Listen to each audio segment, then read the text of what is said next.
a este importante evento que por sexta ocasión reúne a profesionales no solo de nuestro país, sino de la región para discutir los avances en materia tributaria. Y cuando se revisa la agenda, observamos cómo a través de los años el tema de la tributación en nuestro país, que típicamente ha tenido una característica de ser un país relativamente aislado en materia tributaria, porque tenemos un sistema fiscal donde el impuesto sobre la renta se causa solo sobre las actividades que se llevan a cabo dentro del país, un sistema de renta territorial. Vemos cómo la agenda año tras año se ve impactada por temas de carácter internacional, sin que dejemos de tener un régimen fiscal territorial. Es un reto que tenemos en tener esta presentación justo antes del almuerzo y durante el desarrollo de un juego. El primer juego del Mundial, 2-0. 3-0. Así que con eso en mente, hemos desarrollado una agenda que procura atender de manera puntual los temas relacionados a los regímenes preferenciales. Primero quisiéramos discutir una hipótesis, la hipótesis de si los gobiernos utilizan su sistema tributario como una herramienta de atracción de inversiones. Que discutamos algunos ejemplos que están hoy día en la palestra. Y luego que conversemos sobre la armonización de los sistemas fiscales para controlar los abusos. Parte de lo que se ha estado discutiendo durante estos 2 días, el tema de BEPS, precio de transferencia y demás. Y luego que entráramos a discernir cómo las diferentes medidas BEPS tratan de atacar o de atender o de revisar lo que se considera en el ámbito internacional los espacios de mejora en la armonización de los sistemas tributarios. Luego revisaremos la acción 5 de BEPS, que está directamente relacionada con los regímenes fiscales preferenciales y cómo le ha ido a Panamá en ese tema a través del informe de progreso sobre la evaluación de regímenes preferenciales del año pasado, finales del 2017, hay una actualización de mayo del 2018. Y luego, pues, ya hacia el final de la presentación y antes de sus preguntas, los retos que tiene Panamá respecto de su sistema tributario como elemento fundamental del desarrollo económico del país. Panamá ha crecido en una buena medida en función de su posición geográfica. Y desde inicio del siglo pasado, una vez que se constituyó como nación independiente, se introdujeron una serie de herramientas que procuraron o que lograron capitalizar la posición geográfica, convirtiendo al país realmente en una plataforma de servicios internacionales. Y esto ha tenido, pues, claramente que ver con la manera como se diseñó el impuesto sobre la renta por allá en los años 40 y luego con la reforma de 1964, cuando se le terminó de dar forma al impuesto sobre la renta, y desde entonces tenemos un sistema que ha sido realmente estable desde ese punto de vista. Pero bueno, ciertamente como parte de la política económica de los países se utiliza el sistema tributario como un elemento para atraer inversiones al país.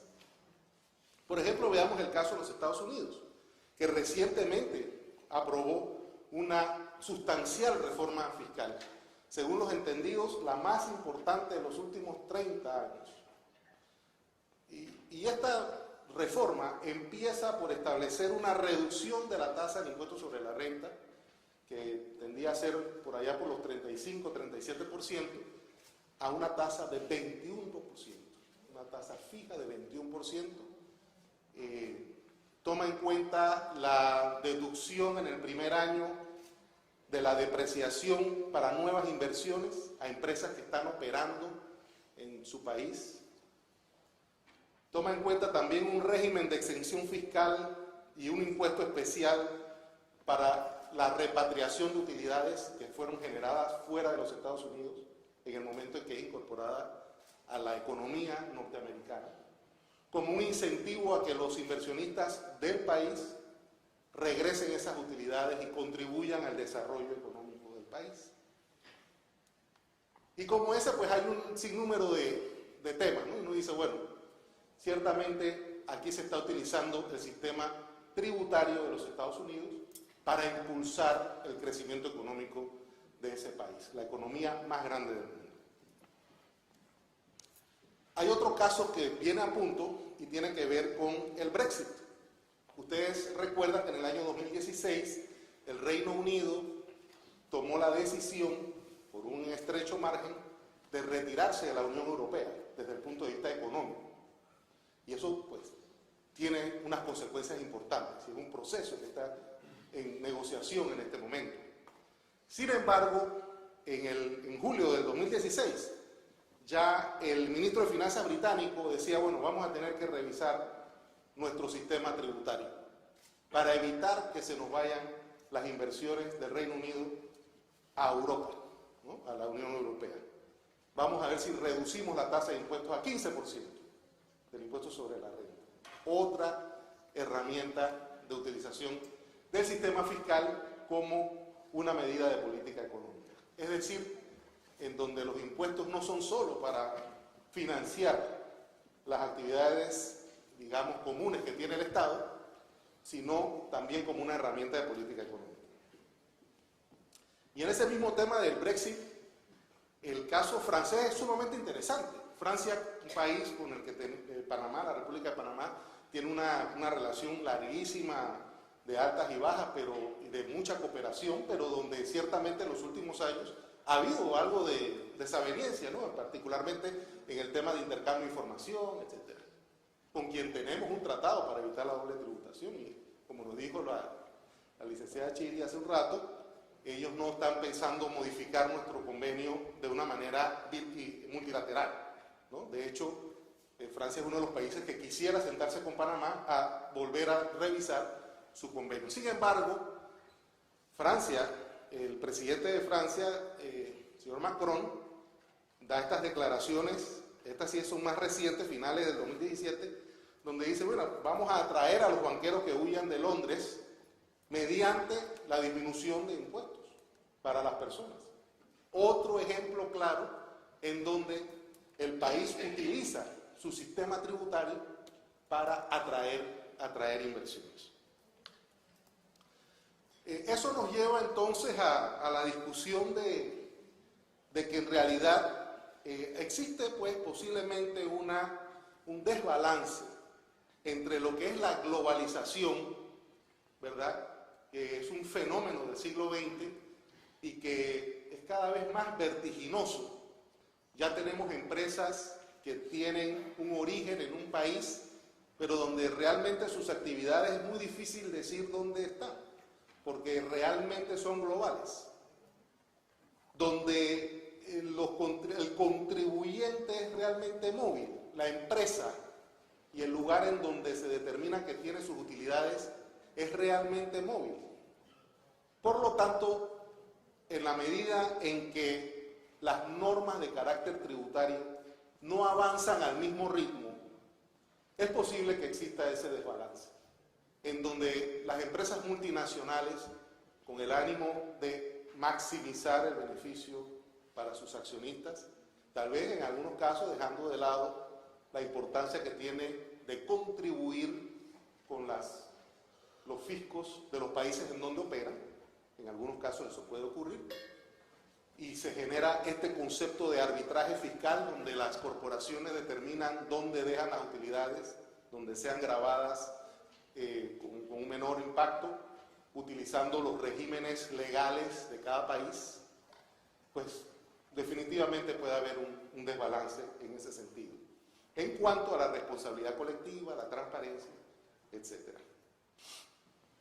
Ese es como, digamos, el preámbulo a lo que conocemos como estas medidas que en inglés llaman BEPS, que es el acronismo de medidas para evitar la erosión de la base tributaria y el traslado de utilidades o beneficios, ¿no? Ese es lo que representa BEPS, que viene a estar con nosotros por ahí del 2012 para acá, digamos en su forma actual.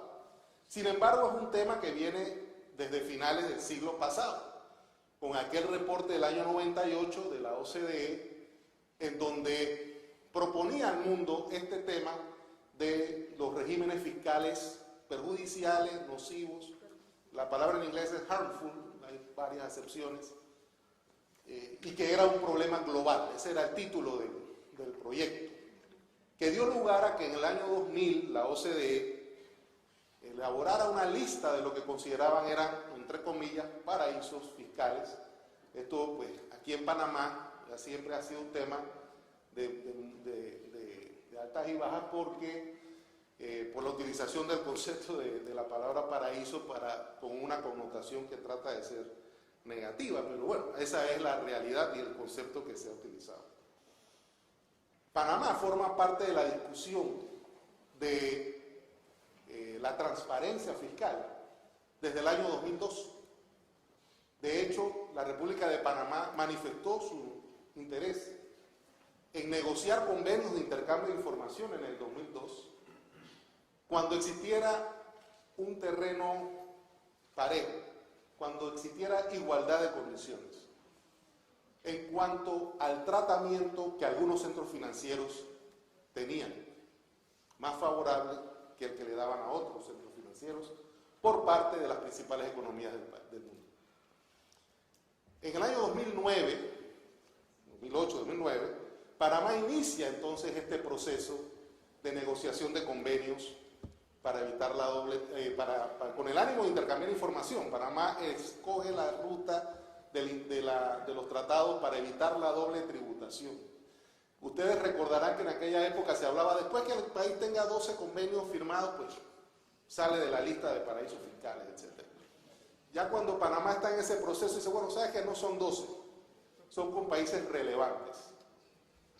Panamá había decidido iniciar esta discusión básicamente con los países miembros de la OCDE.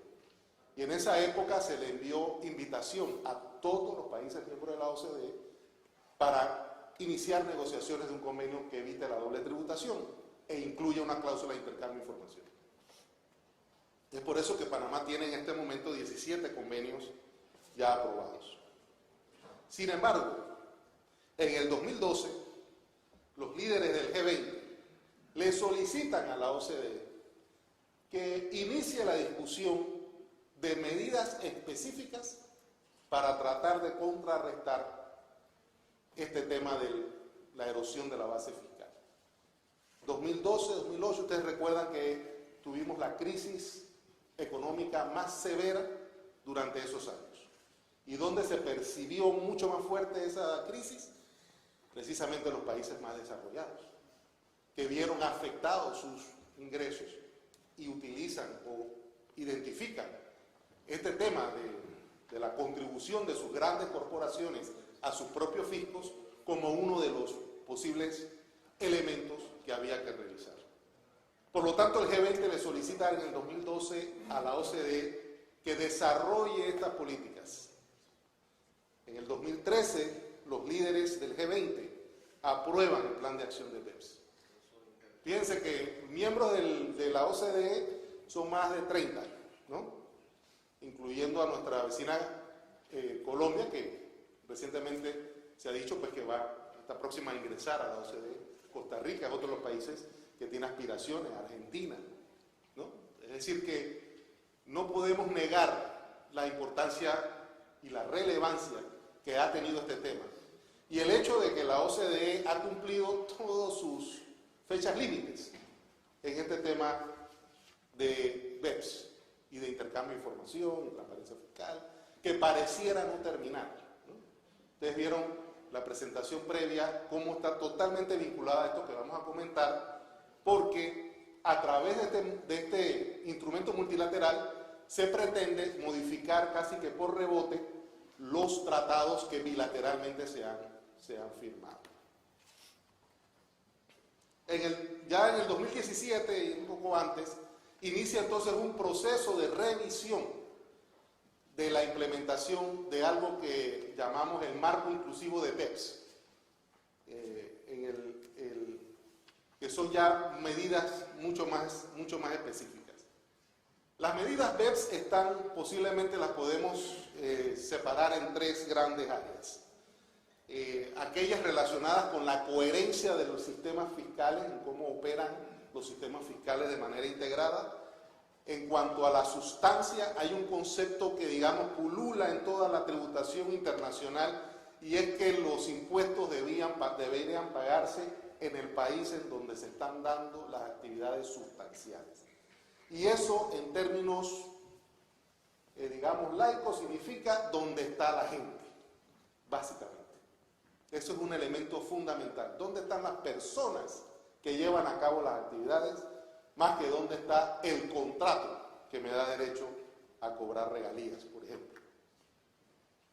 Y el concepto de transparencia. En cuanto, por ejemplo, que se mencionó el día de ayer, el tema del reporte país por país, en donde las compañías transnacionales que tienen operaciones en diversos países tendrán que informar dónde está la utilidad del grupo, independientemente del país en donde se genera. Y hay dos acciones que yo le llamo son transversales, porque no atienden no solo la coherencia, la sustancia y la transparencia, sino todo, que es el tema de la acción 1 sobre la economía digital, que es una especie de estudio de este grave tema, grave desde el punto de vista del fisco, una realidad de que la economía cada vez es más digital, y el tema del instrumento multilateral que pretende atacar de una sola vez varias de estas acciones. En cuanto a los regímenes preferenciales, podríamos decir que están en el primer bloque, la acción 5 de prácticas fiscales, se llama prácticas fiscales perjudiciales. Diríamos que también tiene algo que ver con el segundo bloque, que tiene que ver con sustancia. Y en el tema de BEPS, a efectos de procurar generar los consensos necesarios, la OCDE ha desarrollado este concepto del marco inclusivo, es decir, y de los estándares mínimos de BEPS, y estableció que en la medida en que los países adoptaran el concepto de BEPS en estos mínimos, la acción 5, que tiene que ver con las prácticas perjudiciales en cuanto a los regímenes fiscales, la acción 6, que tiene que ver con el impedimento a la utilización abusiva de los convenios, la acción 13, que tiene que ver con la revisión de la documentación de precio de transferencia, y la acción 14, que está relacionada con hacer más efectivos los mecanismos de solución de controversias. Digamos, esos son los estándares, ese es el estándar mínimo. La República de Panamá aceptó incorporar estos estándares mínimos a su legislación interna. Como vieron, ya firmamos el convenio multilateral, el instrumento multilateral para adecuar los tratados que se escogieron.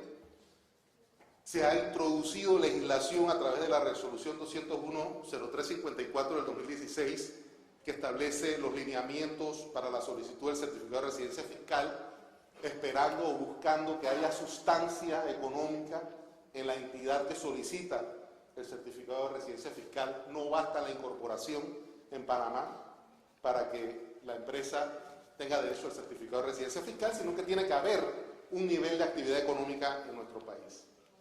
También se introdujo la resolución 201-15-144 en el 2015, que establece los lineamientos para la solicitud de beneficios de los tratados para evitar la doble imposición, buscando evitar que se abuse de estos convenios en detrimento de un país que utiliza un sistema de renta mundial. Y en cuanto a la revisión de la documentación sobre precios de transferencia, ya el Decreto Ejecutivo 390 del 2016 incorpora parte de estos elementos. No incorpora el tema del reporte país por país, pero sí que ya fue definitivamente un avance en esta materia. Bien. Específicamente, en cuanto a contrarrestar las prácticas fiscales perjudiciales, teniendo en cuenta la transparencia y la sustancia, existe pues el reporte de la acción 5. Sinceramente recomiendo un estudio detallado de estos documentos que emite la OCDE, porque eventualmente terminan formando parte de nuestro sistema fiscal, y no solo eso, termina siendo fuente de interpretación por parte de las autoridades y por parte de las corporaciones en un momento determinado. La acción 5 tiene dos vertientes, o digamos dos aristas fundamentales. Primero, el tema de los regímenes preferenciales, y segundo, el tema del intercambio de información en materia de decisiones administrativas y sentencias. Evidentemente nos vamos a referir solamente a la primera parte, que tiene que ver con los regímenes preferenciales. Y lo primero es, bueno, si el régimen realmente conlleva una actividad económica sustancial. Eso es uno de los elementos que busca determinar esta acción. Es decir, que haya una alineación de la tributación con la sustancia, a fin de asegurar que los resultados grabados no pueden ser derivados artificialmente del país donde se creó el valor. Y por eso aquí volvemos a este concepto, bueno, ¿dónde yo tengo un contrato para el cobro de regalías?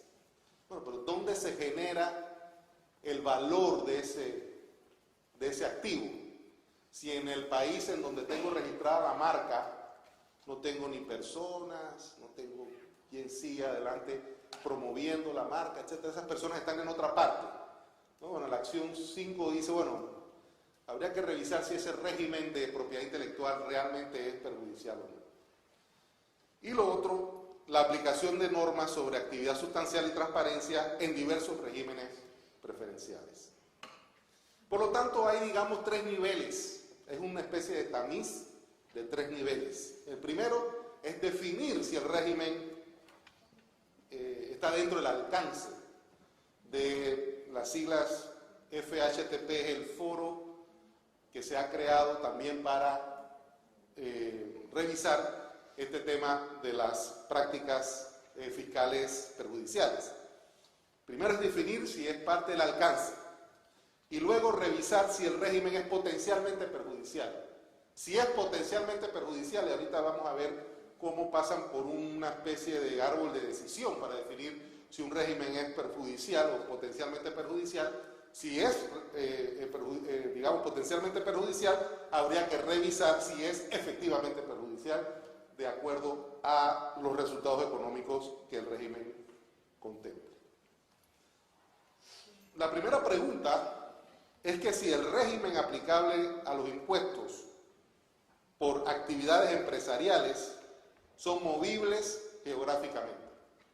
Y uno dice, bueno, pensemos, en el caso de nuestra zona libre de Colombia. Bueno, es una actividad que sí, ciertamente es un régimen quizás preferencial, pero digamos, hay que estar registrado allí, hay que operar dentro de la zona libre con mercancías, con personas, etc. Así que tal vez eso no está fuera del alcance, y veremos que efectivamente cuando la OCDE hace su análisis de los diferentes regímenes, dice, no, zona libre no es parte de esta discusión. Eso es un régimen fiscal preferente, ciertamente, pero no forma parte de esta discusión. Si el tipo de actividad es efectivamente movible, básicamente estamos hablando de servicios, intangibles, etc., se ofrece una preferencia en comparación con las normas fiscales de aplicación general. Entonces pensamos de nuevo, bueno, nuestra ciudad del saber es un régimen relacionado con el desarrollo de intangibles que tiene unos beneficios fiscales que si no operaras en Ciudad del Saber tendrías un sistema, una situación tributaria distinta. Por lo tanto uno dice, bueno, ese es un régimen que es preferencial. Si el tratamiento fiscal es igual a estar en otra zona, bueno, entonces no es preferencial. Ese es el caso de los bancos. Nuestros bancos tienen un sistema tributario muy específico, en donde claramente yo puedo otorgar un préstamo desde Panamá, pero si el uso de los fondos se hace fuera del país, pues no está sujeto a impuestos en Panamá los intereses que genere ese préstamo. Sin embargo, es un régimen general, no es un régimen preferencial. Y no forma parte tampoco de esta discusión. La otra pregunta es que si la tasa de impuesto aplicable al régimen es mínimo o nula. Si el impuesto es cero o es mínimo, bueno, potencialmente es un régimen perjudicial. Y si le aplica uno de los factores que vamos a mencionar enseguida. Primero, los 4 factores fundamentales. Si existe o no intercambio de información.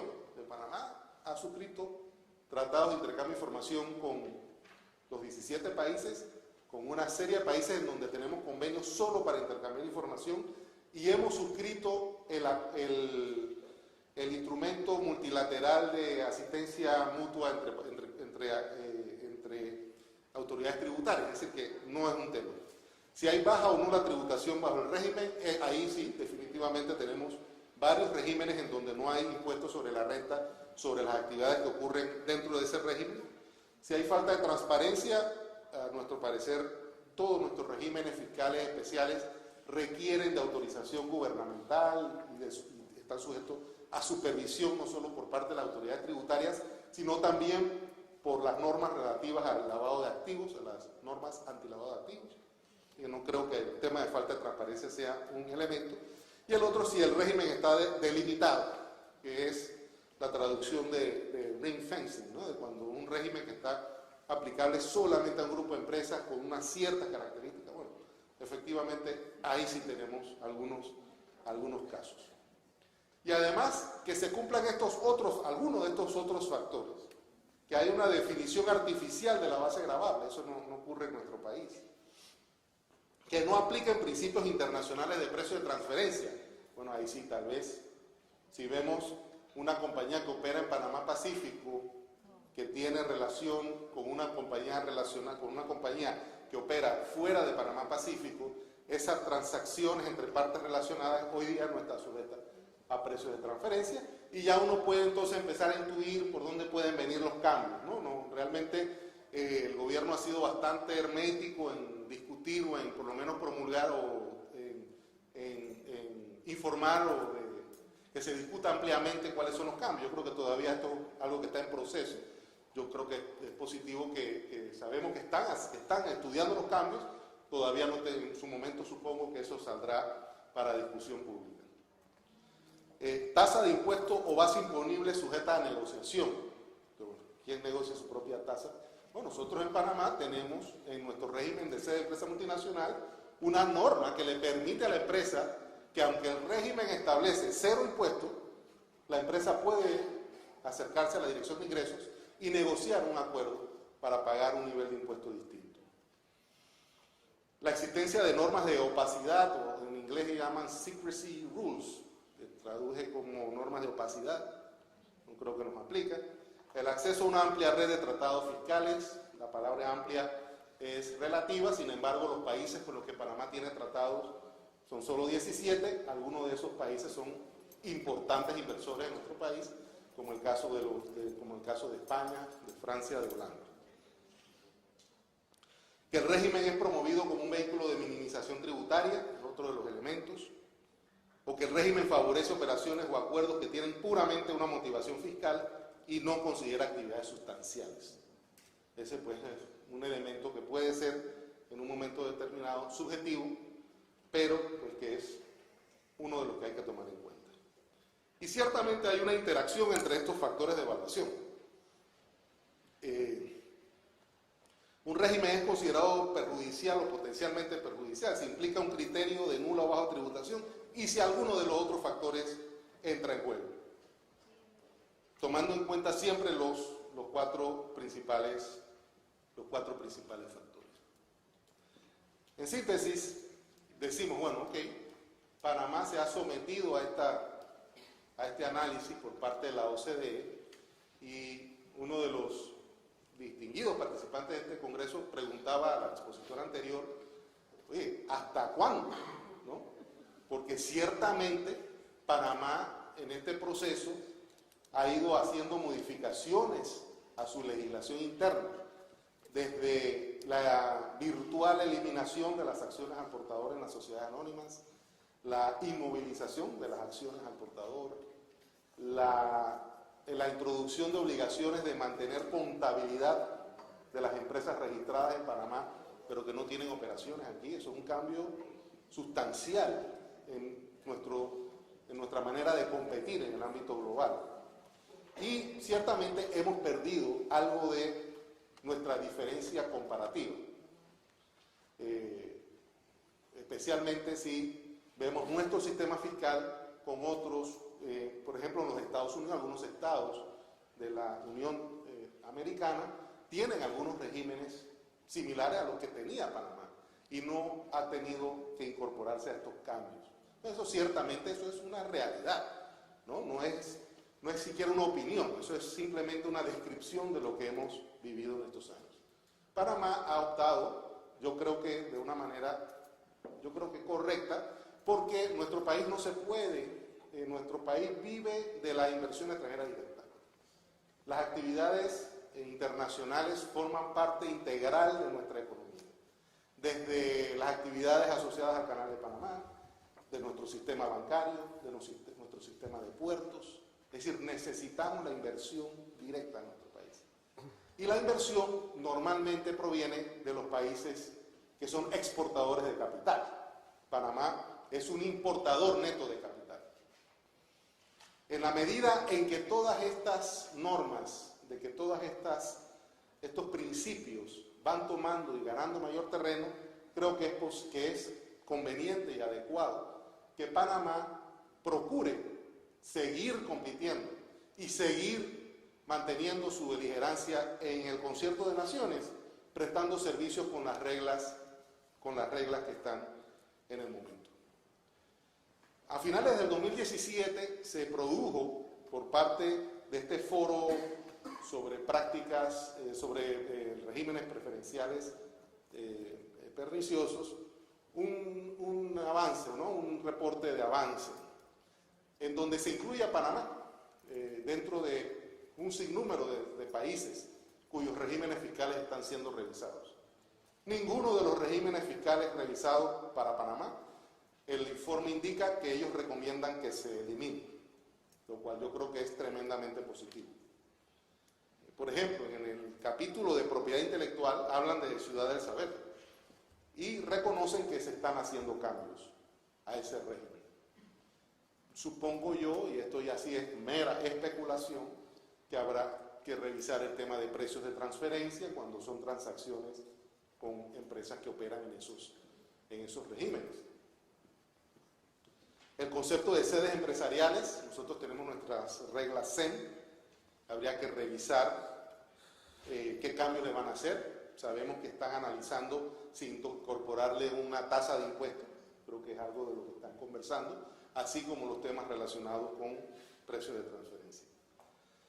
En cuanto a los centros de distribución y centros de servicios, mencionan a la zona libre de Colón y expresamente indican que está fuera del alcance, o sea que no es un tema en donde los cambios relacionados a BEPS tengan un impacto inmediato. También mencionan a Panamá Pacífico e indican que van a considerar que el país está estudiando llevar a cabo algunos cambios.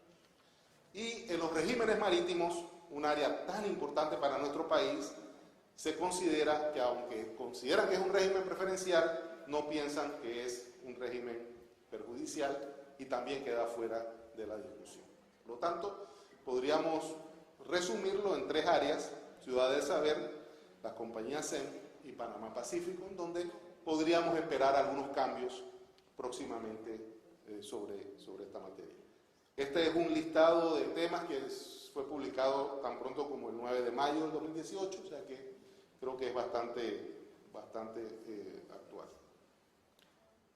Y entonces uno dice, ¿y entonces?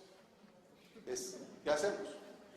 Empezamos mencionando que nuestro sistema fiscal es de renta territorial, que tenemos una moneda, un sistema económico sumamente estable, tal vez basado en el hecho que usamos el dólar como moneda funcional, aunque tenemos nuestra moneda nacional, es parte fundamental de nuestro sistema económico, que tenemos un sistema de renta, como dije, territorial, en donde el sistema fiscal es noble con el capital extranjero, donde no cobramos impuestos sobre la renta por los depósitos bancarios. Yo creo que eso, como un país, y es una de las grandes características de nuestro sistema económico, que muchos colegas en otros países no comprenden cómo un país funciona sin una banca central, sin un prestamista de último recurso, con una inflación relativamente baja. Normalmente cuando se nos ha disparado la inflación, nos queremos todos volver locos cuando dice 5% de inflación y pensamos que se nos va a acabar el mundo. Y lo comparamos con nuestros vecinos, en donde la inflación es mucho más amplia. Bueno, hay diferentes elementos y yo sí creo que es positivo y debiéramos todos estar muy cerca de esta discusión del proyecto de ley o anteproyecto de ley de modernización del sistema financiero. Porque un poco como respuesta a todos los cambios que se han estado dando, se propone, el gobierno está proponiendo y ha estado activamente el ministro de Economía y Finanzas y su equipo en los diferentes gremios conversando sobre este proyecto de ley, un poco para ir recogiendo las ideas de los diferentes grupos organizados del país sobre los diferentes elementos que están pensando introducir. Por ejemplo, ustedes ven en la parte central que habla de la Oficina Unifamiliar de Administración Patrimonial, que es lo que en inglés llaman los family offices, donde las multinacionales, que son propiedad de familias, necesitan, en aras de preservar ese capital, manejar la administración del patrimonio de forma profesional. Bueno, este proyecto de ley procura introducir algunos incentivos fiscales para la atracción de ejecutivos que vengan a Panamá a establecer este tipo de family offices, ya sea unifamiliar o multifamiliar. El concepto de criptomonedas también se está tocando en esta norma, a manera de regularla, las fintech y las criptomonedas, un tema que yo creo que a los que estamos en el ámbito tributario nos debe interesar, porque ciertamente los gobiernos tienen que seguir funcionando, hay que darle seguridad al país, salud, etc. O sea, se necesita de los sistemas tributarios y el desarrollo de las criptomonedas creo que va a abrir un capítulo sumamente interesante en el ámbito global de cómo van a funcionar las economías. Incluso se está hablando de una sociedad celular simple y de fondos celulares simples, una figura que ya existe en otras jurisdicciones, que básicamente consiste en que una sociedad anónima pueda dividir su patrimonio y por lo tanto sus activos y pasivos para distintos accionistas, y no que todos los accionistas formen parte de las penas y glorias de todo lo que le ocurre a la sociedad. La sociedad no. Creo que es algo sumamente interesante, de avanzada, y que debiera ser uno de los elementos que sirvan de catapulta para los próximos años en cuanto a nuestro sistema de servicios se refiere. Seguramente estos elementos que podrían en algunos casos considerarse regímenes fiscales preferentes tendrán que pasar por el análisis, por el tamiz de esta discusión que entiendo que es fluida con la OCDE y sus diferentes estamentos. A fin pues de que realmente nosotros en esta nueva etapa donde nuestro sistema fiscal es realmente internacional, pero que tiene que todavía ser adecuado. Se preguntaba hace un rato, oye, ¿y estos ajustes de precios de transferencia qué impacto tienen en el impuesto complementario? Y seguramente en los análisis, cuando el que viene de fuera lo plantea, no es un tema. Para nosotros, cuando vemos todas estas normas, estos cambios traducidos en la determinación de la renta de las compañías que efectivamente operan en Panamá, decimos, bueno, esos aspectos es importante también armonizarlos. Con eso, pues, reitero el agradecimiento y quedo a su disposición para las preguntas que tengan.